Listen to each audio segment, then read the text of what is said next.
Bem-vindo ao primeiro encontro internacional de mentes brilhantes do EFT. Meu nome é Silvana Prado. Ao ouvir essa entrevista, você concorda com os termos legais descritos no link abaixo. Eu espero que essas entrevistas mudem sua vida como mudou a minha. Obrigada. O número de crianças e adolescentes com ansiedade está aumentando de maneira assustadora. No Apoiar, já atendemos crianças de 7 anos de idade sofrendo de crises de pânico. Para algumas crianças, a ansiedade pode ser temporária, para outras não. O transtorno poderá afetar todas as áreas de suas vidas. Muitas abandonarão a escola por medo de provas ou de ter de falar na frente da classe. Outras poderão usar drogas para gerenciar a ansiedade. Crianças que sofrem abuso físico ou emocional poderão passar suas vidas traumatizadas, prisioneiras dos acontecimentos negativos, com pouca esperança de recuperação total. Nessa entrevista, você vai saber como ajudar o seu filho com o EFT a ter uma vida mais feliz e produtiva, sem permitir que os fatos do passado decidam quem ele será no futuro. Para falar sobre o assunto, convidamos Linda Wood. Ela é uma expert em EFT e se especializou no tratamento de crianças. Essa é a sua paixão. Linda criou uma técnica que ela chama de a mágica do EFT. Essa técnica ensina pais e professores e cuidadores a trabalharem com crianças, ajudando-as com as suas dificuldades e bloqueios. Criadora do urso mágico do Tapping, uma invenção maravilhosa para ajudar crianças a aprenderem o EFT. Hello, Linda. Hello, Savannah. I'm so happy that you're here. I'm very happy to be here. Thank you. Linda, I have read your bio and I see that your passion is to work with children. So, Linda, can EFT help children with anxiety, depression, and other problems? I have found that it's just amazing for when you see those little anxieties come up. You know, if you catch them right away, you can start to whittle them down a little bit. You may not clear them immediately. It depends. You know, children have a very short attention span, and you may only get sometimes a couple of taps in. And then it's, you know, they're off wanting to do something else, but you've reduced it just a little bit. And next time that comes at you again, you tap again, and it reduces it a bit more.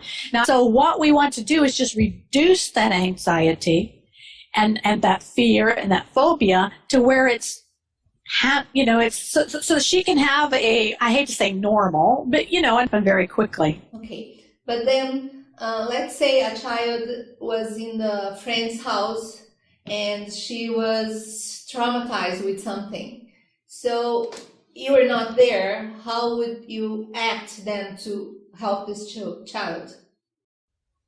Well, that's where I'll tell you about, I'll introduce my bears here at this point, because early on in my EFT work, I was starting to work with EFT and trying to get my head around and figure out what it was for and how helpful is it and how it really works. And I woke up one morning, and just in that state between fully awake and yet not asleep, I had this strong thought come into my head, and I thought it was my thought, and it said, make a bear. And I was thinking, oh, great idea. And at that time, I was thinking a Reiki bear for sending healing. And I was thinking, how would you put all the chakra points on it? And I went about my day. I got up and got showered and went about my day and didn't think too much more about it. A couple days later, the strong thought came again at the same time, just when my mind was most receptive. And it said, an EFT bear. And it came through very strong. And I'm like, oh, an EFT bear. Oh, okay. And I thought, that's a great idea. And I thought about it for a while, and then I thought, that's too complicated. No, don't want to be bothered. And then every day after that, it would come again stronger and stronger, until one day I remember just putting my hands over my head and going, okay, I will. And later, a few years later, maybe 2 years later, when we were doing some brainwave work where they had us wired up while we were tapping to see what happened when we're tapping, I had said I wanted to tap on a bear, and I want my client to tap on a bear so I can see what's happening in the brain. And as I was working with the bear, I was doing like I am now, just talking at first. She says, you're channeling, you're bringing that through from somewhere. That's what your brainwaves are showing. And it was like, So that's what that was. So this isn't really my idea. Linda, okay. Okay. Why it's so important to teach children. They pick it up so quickly, and then they teach it. They teach it to other children. It's amazing. Yeah. So if the child cannot tell you the problem, you just use the bear, or do you have another tool, or how can the parents help? That's a great question too. There's a lot of different ways that you can work with a child who can't tell you the problem or doesn't want to tell you. A lot of times they don't want to tell you the problem. So I told one mother, I said, I taught her about whispering. Tell your child that he can whisper. Take the ear, just whisper to Magic whatever you want to tell him. And because I don't need to know, the mother. So the mother got a bear and she was showing it to her son. He was so excited about it.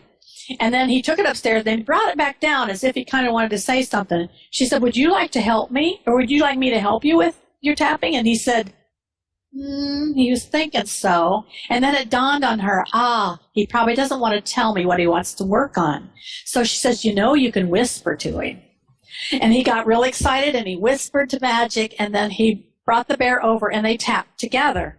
You don't need two bears. You can just both tap together. And a lot of times I'll say, now, which point do you want me to start on? Do you want me to tap here and you tap here? And then I'll tap here and then you tap here. They like little things like that, the interaction.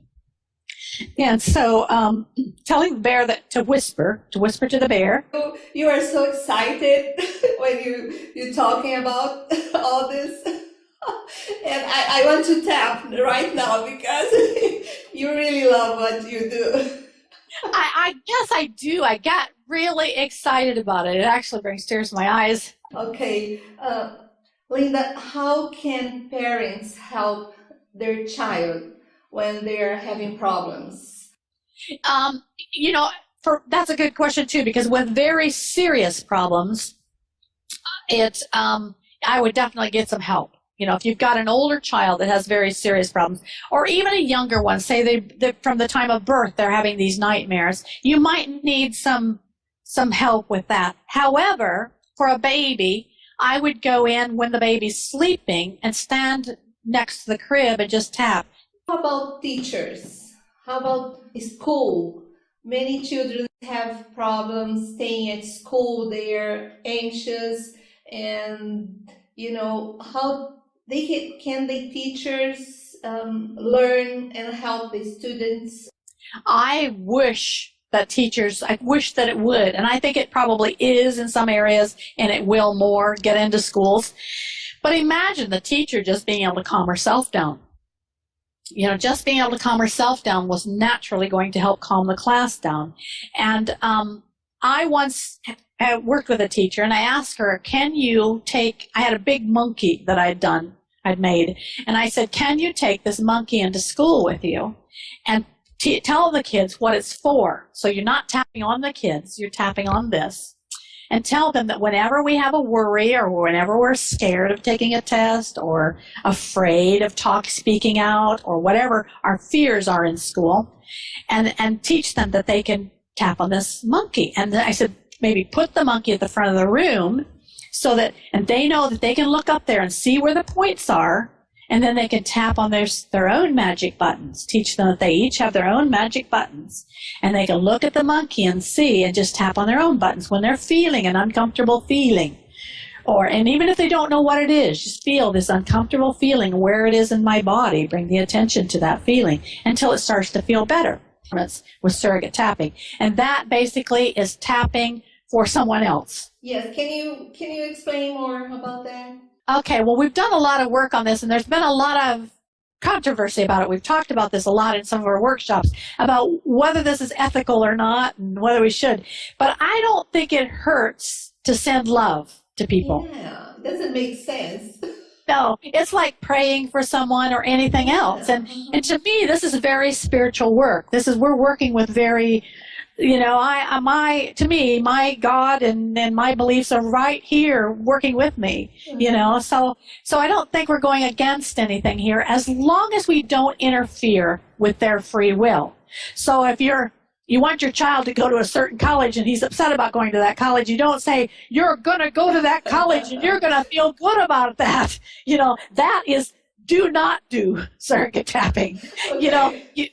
You want to, you have all your answers within you, and let me send you strength and love. And that talking about what's going on is really good. I was doing a class in Norway one day, and I taught them how to use the bears to surrogate tap for someone. Have this be that person and tap and talk to them and see if you can get a conversation going. Because eventually what happens is, we talked about those brain waves, you will actually link in. If they let you, you will link into their mind and you will feel like they're talking to you. And so this one lady says, is it okay if I call my mother and ask her if I can tap for her?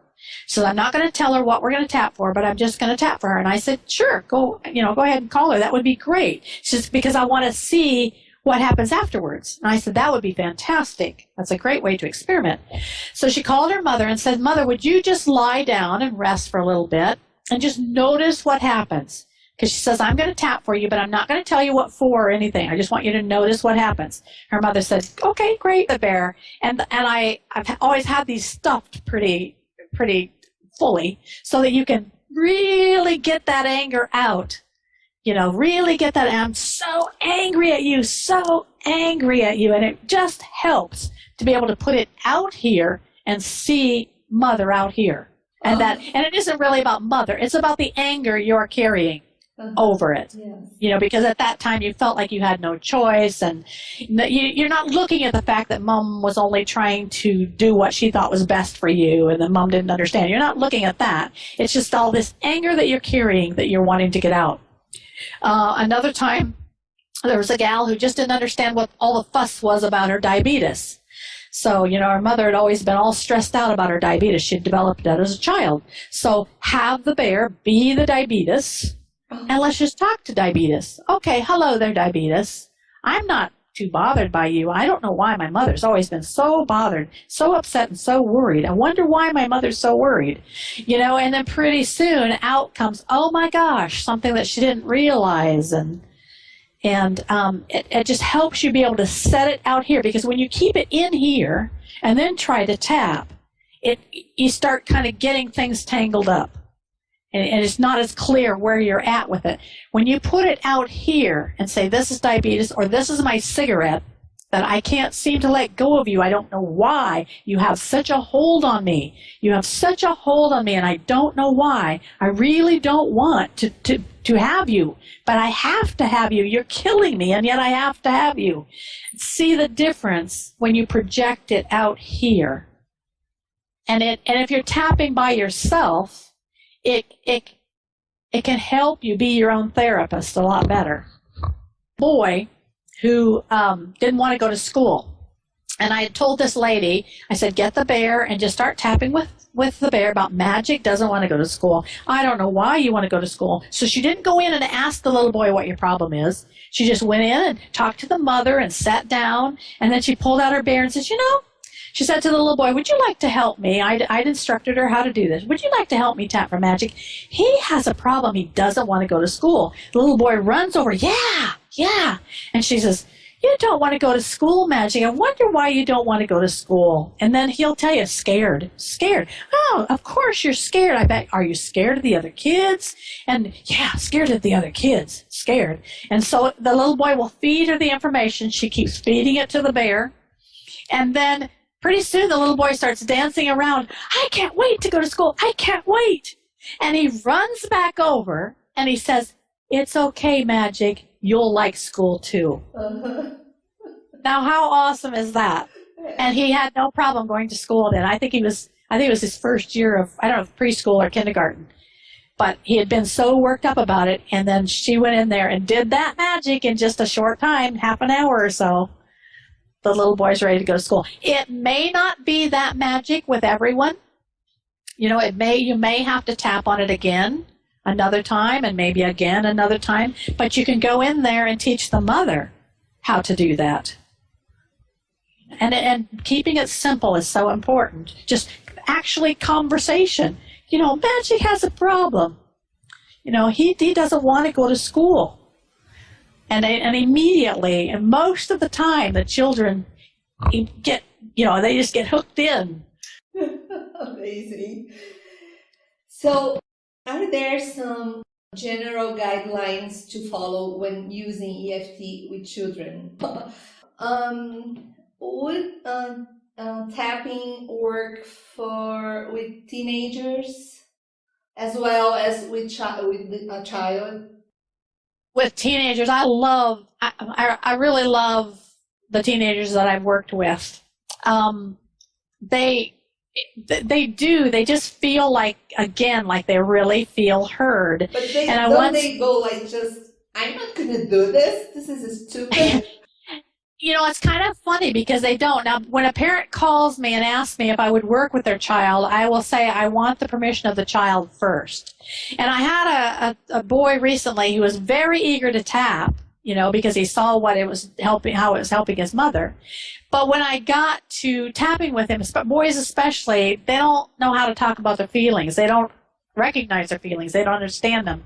So a good way to work with them, and something I've used a lot, is to have them go inside. Tell me where you feel something that's uncomfortable in the body. Now, in his case, he had a shoulder that was giving him trouble. So let's go in and make yourself really small and go in and take a little flashlight with you and shine it around and tell me what you're seeing in there. They will give you metaphors. And you just work with those metaphors. Now, tell me what's happening with that? Like, it's a cave. It's a dark cave. Is there any light in there? Let's shine the light and see if there's any light. This dark cave. So you just keep, acknowledging what they're saying and then getting curious about it. And what else are we seeing?